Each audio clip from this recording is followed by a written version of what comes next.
Elon Musk promises demo of a working Neuralink device on Friday. That's today, John. That is today. I mean, look at it. It just looks like a hearing aid. Yeah, but it's like Yeah.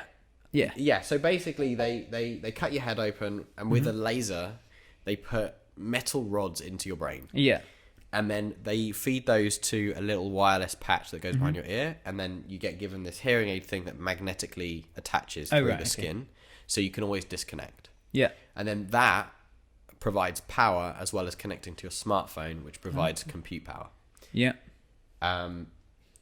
So there's a live webcast at 3 p.m. Pacific time where they're going to demonstrate a working demo. And what's this demoing, right? So like, what advantage does this give you? I'd like to be able to block out lorry sounds from my entire brain. I just can't hear lorry sounds anymore unless I'm crossing a street.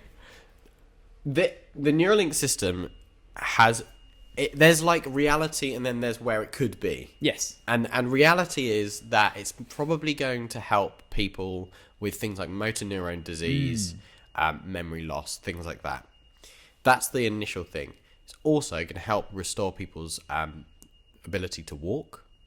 Think about it. You can connect a receiver to your legs. Yeah. You can bypass the whole spine. You can bypass spine. Wow. So you could give somebody the ability to walk and feel. That would be crazy. The way Elon Musk describes it is the ability to read and write to the brain. Now the reading part is like, so you can take any sensory input that the body produces. So that's touch, sight, hear, smell, taste, and send that to the smartphone. Yeah. Which is scary enough. Yeah.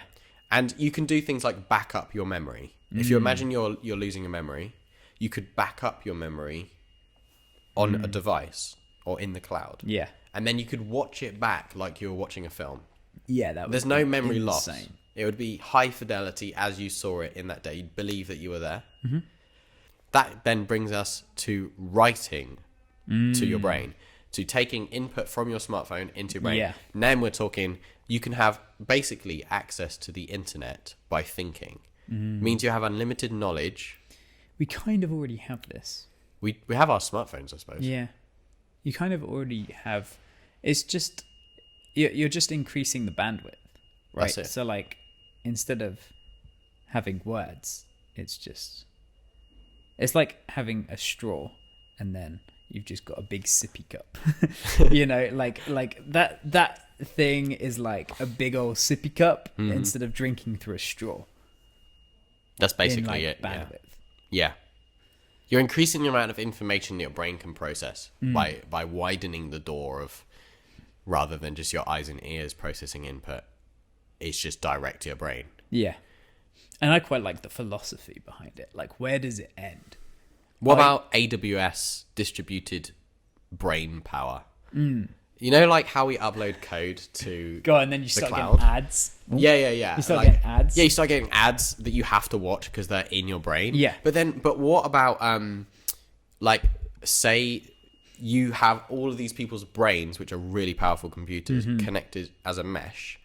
Could you not do distributed computing in people's brains with the spare brain power they're not using? The spare brain power they're not using. So whilst we're